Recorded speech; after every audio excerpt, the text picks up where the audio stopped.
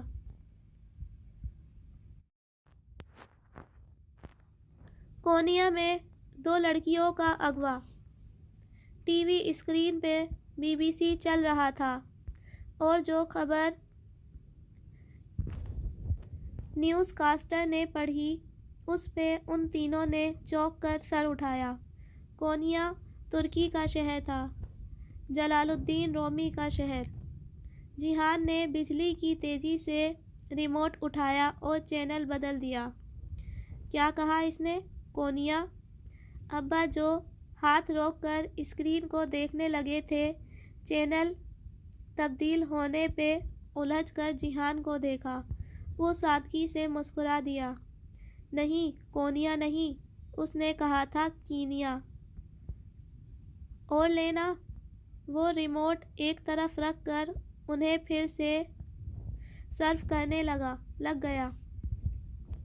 ابا نے ذرا تذبذب سے سر ہلایا، گویا وہ اپنی سماعت کے دھوکہ دینے پہ الجھے ہوئے تھے۔ حیا نے جیحان کو دیکھا اور جیحان نے اسے، پھر دونوں زیر لب مسکرا دیے۔ ابھی وہ ابا کے سامنے ترکی کا امیج خراب ہوتا دیکھنے کے متحمل نہیں تھے۔ بارات کے لیے وہ میرج ہال کی جانب رواں دواں تھے۔ ابا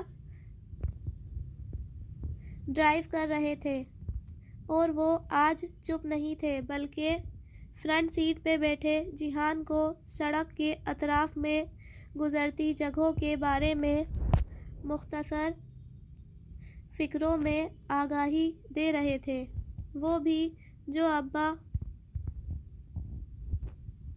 کو کوئی مختصر سا جواب دے دیتا تھا، وہ آج بھی اتنا ہی کم گو تھا جتنا 2 روز قبل، مگر وہ برف کی دیوار پگھل گئی تھی۔ وہ پچھلی سیٹ پہ بیٹھی لاتعلق سی باہر دیکھ رہی تھی۔ اسے ڈی جے کے بغیر یوں ان خوشی کی تقریب میں شرکت کرنا سخت برا لگ رہا تھا۔ وہ اندر ہی اندر احساس جرم کا شکار تھی۔ ابھی اسے بچھڑے دن ہی کتنے ہوئے تھے، مگر مجبوری تھی، جانا تو تھا۔ وہ آج بھی خاصا تیار نہیں ہوئی تھی۔ کاجل اور نیچرل لپسٹک کے علاوہ کوئی میک اپ نہیں کیا، بال یوں ہی کھلے چھوڑ دیے، جویلری بھی نہیں پہنی۔ ضرورت بھی نہیں تھی کہ اس کی لمبی ٹخنوں سے بالش بھر اونچی قمیص کے گلے پہ کافی کام تھا۔ وہ شفون کی قمیص تھی اور اس کا رنگ آلو بخارے کے چھلکے کا سا تھا۔ قمیص کا گلا گردن تک بند تھا اور گردن سے لے کر دو بالش نیچے تک سیاہ اور آلو بخارے کے رنگ کے چھوٹے بڑے ڈائمنڈز لگے تھے۔ ان کی جھلملاہٹ بہت خوبصورت تھی۔ نیچے ہم رنگ سلک کا پاجامہ تھا اور آستینیں کلائی تک آتی چوڑی دار تھیں، لیکن آج بھی اسے کل کی طرح اپنے لباس کی خوبصورتی سے قطعی دلچسپی نہ تھی۔ میرج ہال کے باہر بارات ابھی ابھی اتری تھی۔ داخلی دروازے پہ خاصا رش تھا۔ سجی سنوری، روایت قیمتی ملبوسات اور خوشبوؤں میں رچی بسی لڑکیاں اور خواتینیں گاڑیوں سے نکل کر اپنے بال اور میک اپ ٹھیک کرتی دروازے کی جانب بڑھ رہی تھیں۔ رضا اور زاہد چچا وہاں کھڑے خوش اخلاق سے مسکراتے مہمانوں کو ویلکم کر رہے تھے۔ اسے پتہ تھا کہ مہوش کی کل والی بات کو آج بھلا کر سب شادی میں شرکت کریں گے، اور واقعی یہ ہو رہا تھا۔ کار رکنے پہ اس نے دروازہ کھولا اور باریک ہیل باہر پتھریلی زمین پہ رکھی۔ بے اختیار اسے ٹوٹی ہوئی سرخ ہیل یاد آئی۔ سر جھٹک کر وہ باہر نکلی اور پرس سنبھالتے ہوئے دروازہ بند کیا۔ ابا جیحان اور اماں ایک ساتھ میرج ہال کے داخلی دروازے کی جانب بڑھ رہے تھے اور وہ بھی وہیں چلی جاتی اگر جو اس کے پاؤں پہ وہ پتھر آ کر نہ لگتا۔ آؤچ! اس نے کرا کر پیر ہٹایا۔ وہ بجری کا چھوٹا سا ٹکڑا تھا۔ اس نے گردن اٹھا کر ادھر ادھر دیکھا۔ وہ مخالف سمت سے آیا تھا، جہاں پارکنگ میں گاڑیاں کھڑی تھیں اور کسی نے بہت تاک کر اسے مارا تھا۔ ان گزرے 3-4 ماہ میں اسے اتنا اندازہ تو ہو گیا تھا کہ اس کے ساتھ اتفاق نہیں ہوتے تھے۔ اس نے متلاشی نگاہوں سے اس سمت دیکھا اور پھر ٹھہر سی ہو گئی۔ پارکنگ کے پیچھے سے ایک ہیولا سا نکلا اور اس کی جانب بڑھنے لگا۔ چند لمحے تو وہ اپنی جگہ سے ہل نہیں سکی۔ رات کی تاریکی میں پارکنگ ایریا کو اونچے پلرز کی زرد بتیوں نے مدھم سی روشنی بخش رکھی تھی۔ اس روشنی میں وہ صاف دکھائی دے رہا تھا یا دے رہی تھی۔ بھڑکتا ہوا نیلا زرتار دوپٹہ ہم رنگ جوڑے کے اوپر پہنے وہ دوپٹے کا پلو چہرے پہ ذرا سا ڈالے اسے دانتوں سے یوں پکڑے ہوئے تھا کہ دور سے اس پہ کوئی عورت کا گمان ہوتا تھا۔ چہرے کو سفید پینٹ کیے گہرے آئی میک اپ، سرخ چونچ سی لپسٹک اور سنہرے بالوں کی وگ لگائے وہ اس کی طرف چلتا آ رہا تھا۔ وہ اسے ایک نظر میں ہی پہچان گئی تھی۔ پنکی اس نے ہراساں نگاہوں سے گردن موڑ کر دور ہال کی طرف دیکھا۔ ابا کی اس کی جانب پشت تھی۔ وہ واپس مڑی تو تب تک وہ قریب آ چکا تھا۔ کیسی ہو جی باجی جی؟ وہ مسکرایا تھا۔ تم یہاں کیا کر رہے ہو؟ اس نے سراسیمگی سے اسے دیکھا۔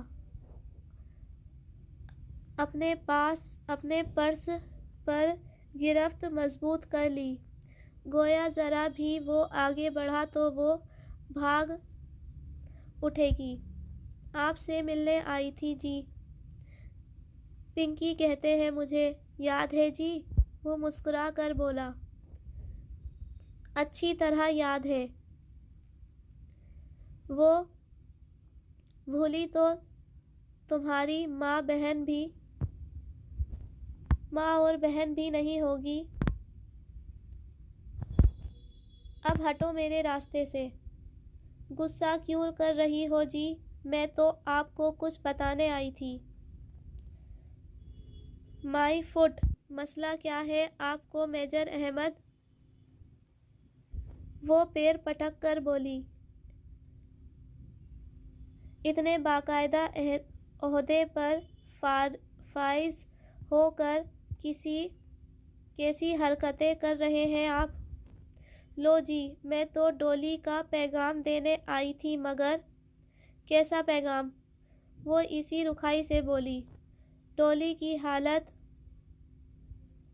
امید بخش نہیں ہے، پتہ نہیں کتنے دن جی پائے۔ کیا ہوا ہے؟ وہ ذرا چونکی۔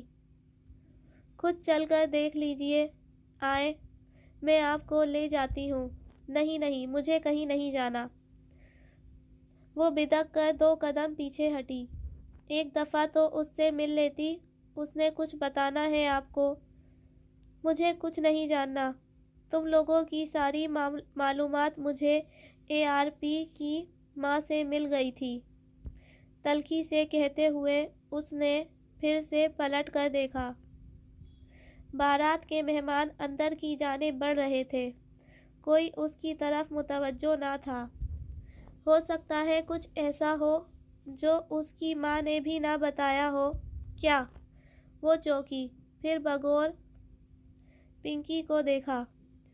اس کے اونچے قد کے سوا کوئی چیز اس روز جناح اسپر کی شاپ میں ملنے والے اس اسمارٹ گلاسز والے نوجوان کا پتہ نہیں دیتی تھی۔ پنکی کا تو چہرہ بھی جھلسا ہوا نہیں لگتا تھا، مگر نہیں، اس کا تو چہرہ سلیٹ کی طرح چپٹا تھا۔ ایسی جھلی جس نے سب نقش چھپا دیے ہوں۔ خدایا، کیسے یہ لوگ اپنے چہرے بدل لیتے ہیں؟ مگر آنکھیں… وہ چونکی، یہ آنکھیں وہی تھیں، وہی گلاسز کے پیچھے سے جھلکتی آنکھیں۔ اب آئی شیڈو کی چمکیلی تہہ کے باوجود وہ انہیں پہچان گئی تھی۔ اس بات کا جواب تو بس ڈولی کے پاس ہے جی، اور اس نے مجھے یہی آپ کو بتانے کو کہا تھا۔ سہیلی کی دوستی نبھا رہی ہوں میں تو جی، ورنہ میری جوتی کو بھی شوق نہیں ہے آپ جیسی بدزبان خاتون کے منہ لگنے کا۔ چڑھ کر کہتے ہوئے اس نے دوپٹے کے اندر چھپے ہاتھ باہر نکالے۔ اس میں ایک چھوٹا سا لکڑی کا ڈبہ تھا۔ یہ ڈولی نے بھیجا ہے، اسے اسی طریقے سے کھولیے گا جو اس پہ لکھا ہے، مگر جب تک آپ اسے کھول پائیں گی وہ شاید اس دنیا میں نہ رہے۔ حیا نے اس کے بڑے ہوئے ہاتھ میں پکڑے اس ڈبے کو دیکھا۔ اس کی کلائی پہ وہی کانٹے کا سرخ بھورا سا نشان تھا۔ یہ کیا ہے؟ اس نے اچنبھے سے سر اٹھا کر پنکی کو دیکھا۔ وہ کہاں کھڑی ہے؟ اسے لمحے بھر کو بھول گیا تھا۔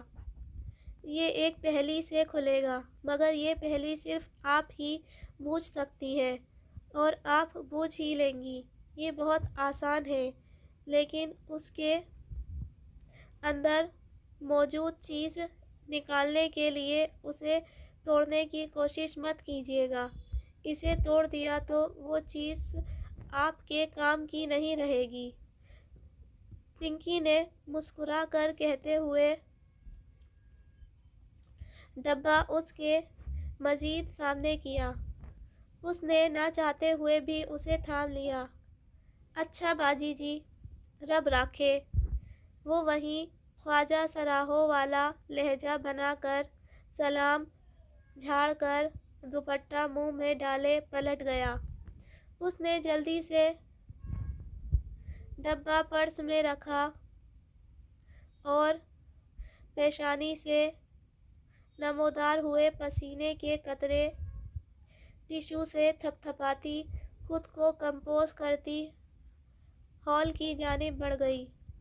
بارات کا فنکشن ویسا ہی تھا جیسا کسی بھی شاندار شادی کا ہونا چاہیے۔ بقایا نور بنا ہال، بہترین سجاوٹ، دلہن کا قیمتی ڈیزائنر سوٹ اور جیولری، مہوش کی ننھیالی کزنز کے گروپ ڈانسر اور پرتکلف طعام کی اشتہا انگیز خوشبو جو ابھی کھلا نہیں تھا۔ آج بھی مرد خواتین اکٹھے تھے، مگر یوں کہ آدھے ہال میں مرد اور باقی آدھے کی میزوں پہ خواتینیں براجمان تھیں، تاکہ ایک حد تک علیحدگی رہے۔ اس کی فیملی کی کسی بھی لڑکی نے رقص میں حصہ نہیں لیا، مگر مہوش کی کزنز ہر طرف چھائی رہیں۔ وہ آج بھی ایک الگ تھلگ کونے والی میز پہ بیٹھی رہی۔ اس کا دل اسٹیج پہ جا کر مووی بنوانے کو قطع نہیں چاہ رہا تھا۔ اس شریفوں کے مجرے نے اسے ایسا احساس عدم تحفظ بخشا تھا کہ وہ کسی بھی دوسرے کے کیمرے یا موبائل سے تصویر کھنچوانے سے احتیاط برت رہی تھی۔ یہ موویز اور تصاویر کہاں کہاں نہیں گھومتی ہوں گی۔ اس نے جھجری لے کر سر جھٹکا۔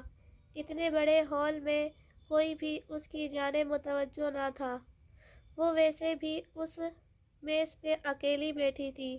اس نے چند لمحے کے لیے سوچا، پھر میز پہ رکھے پرس سے وہ ڈبہ نکالا اور فانوس کی چکا چوندھ روشنی میں الٹ پلٹ کر دیکھنے لگی۔ وہ ایک ہاتھ جتنا لمبا اور 5 انچ موٹا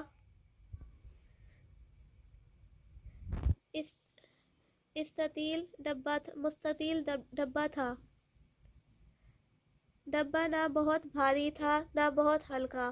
وہ گہری بھوری لکڑی کا بنا تھا اور اس کے ڈھکن کے علیحدہ ہونے کی جگہ پر 6 خانے بنے تھے، جن کے اندر اے لکھا نظر آ رہا تھا۔ اس نے ایک اے پہ انگلی رکھ کر نیچے غور گڑا تو اے نیچے چلا گیا اور بی سامنے آ گیا اور اسے نیچے کرتی گئی۔ ان پہ 6 خانوں میں پوری انگریزی کے حروف تہجی لکھے تھے، جیسے عموماً بریف کیسز پہ 3 ایسی اسٹریپس لگی ہوتی ہیں جو 3 0 پہ کھل جاتی ہیں۔ ویسے ہی اس باکس کو کھولنے کے لیے کوئی 6 حروف لفظ سامنے لگانے تھے۔ پنکی نے کہا تھا کہ اسے کھولنے کا طریقہ اس ڈبے پہ لکھا ہوا ہے۔ اس نے ڈبے کو الٹ پلٹ کر دیکھا اور لحظ بھر کو ٹھٹکی۔ اسے ڈھکن کی اوپری سطح پہ کچھ کھدا ہوا نظر آیا تھا۔ وہ چہرہ ڈبے پہ جھکائے آنکھیں سکوڑ کر پڑھنے لگی۔ وہ بہت باریک انگریزی میں لکھا ایک فقرہ تھا۔ Into the same river no man can enter twice۔ ایک ہی دریا میں کوئی شخص 2 دفعہ نہیں اترتا۔ Into the same river no man can enter twice۔ اس نے الجھن بھرے انداز میں وہ فقرہ دہرایا۔ کیا یہی وہ پہلی تھی جس کا ذکر پنکی نے کیا تھا؟ مگر یہ پہلی تو نہیں لگ رہی تھی۔ اس میں کوئی سوال نہیں تھا، بس ایک سادہ سا فقرہ تھا۔ السلام علیکم حیا۔ آواز پہ اس نے کرنٹ کھا کر گردن اٹھائی اور ساتھ ہی گود میں رکھے ڈبے پہ دوپٹہ ڈالا۔ سامنے شہلا کھڑی تھی، سیاہ عبایا کے اوپر گہرے سبز اسکارف کا نقاب انگلیوں سے تھامے، اپنے ازلی نرم انداز سے مسکراتے ہوئے۔ وعلیکم السلام شہلا بھابی، کیسی ہیں آپ؟ آئے بیٹھیں۔ وہ ذرا سنبھل کر اٹھی اور جلدی سے ڈبہ پرس میں ڈال کر ان سے گلے ملی۔ میں ٹھیک ہوں، تم سناؤ؟ مجھے علم نہیں تھا کہ تم آئی ہوئی ہو، وہ رسان سے کہتی ہوئی کرسی پہ بیٹھ گئیں۔ پھر ابھی فاطمہ پھپھو نے تمہاری فرینڈ کا بتایا۔ Really sorry for her.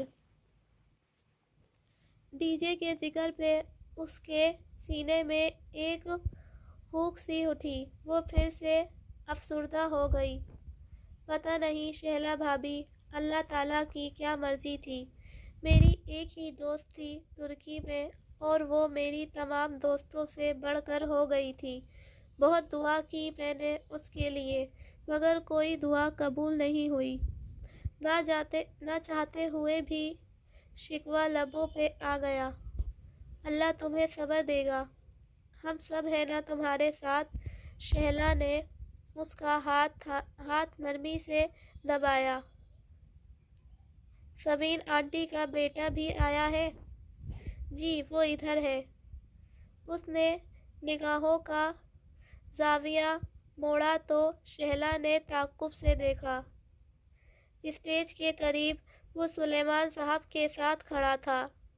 سیاہ ڈنر سوٹ میں ملبوس اس کی مقناطیسی شخصیت بہت شاندار لگ رہی تھی۔ سلیمان صاحب اس کے شانے پر ہاتھ رکھے کسی سے تعارف کروا رہے تھے اور وہ دھیمے انداز میں مسکرا رہا تھا۔ آج وہ اس کے ساتھ اتنے مطمئن اور مسرور لگ رہے تھے گویا روحیل واپس آ گیا ہو۔ بہت اچھا ہے ماشاء اللہ۔ تھینکس۔ وہ لمحے بھر کو جھجکی۔ شہلا بھابی ایک بات کہوں؟ آپ کی ساس نے آپ کی اتنی خوبصورت بری بنائی تھی اور آج بھی آپ نے انہی میں سے کوئی سوٹ پہنا ہوگا۔ اس طرف تو عورتیں ہی نہیں ہیں، آپ کا عبایا، میرا مطلب ہے آپ کے کپڑے تو نظر ہی نہیں آ رہے۔ وہ رک کر ہچکچاتے ہوئے بولی تھی۔ داور بھائی کی مہندی پہ اس نے بہت خنکدار لہجے میں شہلا کو نقاب اتارنے کے لیے کہا تھا، مگر آج اس کی آواز سے خنک مفقود تھی۔ جوابا شہلا بھابھی بہت تھکن سے مسکرائی تھی۔ کیا فرق پڑتا ہے حیا؟ اتنے مردوں کو اپنے کپڑے دکھا کر مجھے کیا مل جائے گا؟ تو نقاب ہی اتار دیں۔ اس کا لہجہ بہت کمزور تھا۔ انہوں نے نقاب ڈھیلا بھی نہیں کیا۔ حیا نے پھر نہیں کہا۔ اس سے کہا ہی نہیں گیا۔ وہ تو خود دل سے نہیں چاہتی تھی کہ شہلا نقاب اتار دے، وہ تو بس اس کا جواب سننا چاہتی تھی۔ اسے شریفوں کے مجرے کا وہ منظر اچھی طرح یاد تھا جب سنہری اور چاندی کی مہر کس پریوں کے پیچھے کرسی پہ ترچھی ہو کر بیٹھی کسی آنٹی سے بات کرتی شہلا نظر آ رہی تھی، مگر آج وہ اتنی پسماردہ ہو گئی اور تھکان سے یوں مسکرائی تھی، یوں جیسے ان کا دل اندر تک زخمی ہو۔ وہ دکھ، وہ تھکن، وہ زخمی نگاہیں، اسے کسی نے پکار لیا اور وہ اٹھ کر چلی گئی، مگر حیا کی نگاہیں کافی دور تک ان کا تعاقب کرتی رہیں۔ پچھلی دفعہ اسے شہلا کو عبایا میں دیکھ کر عجیب کوفت بھرا احساس ہوا تھا، مگر آج ایسا نہیں ہوا تھا۔ وہ اس کی ان دکھ بھری آنکھوں میں اٹک کر رہ گئی تھی۔ شہلا کو کیا غم تھا؟ اتنی اچھی فیملی میں شادی ہوئی ہے، اتنا ہینڈسم شوہر، امیر کبیر، ماں باپ کا ایک لوتا بیٹا، پھر اسے کیا دکھ تھا؟ وہ پھر سارا فنکشن یہی سوچے گئی۔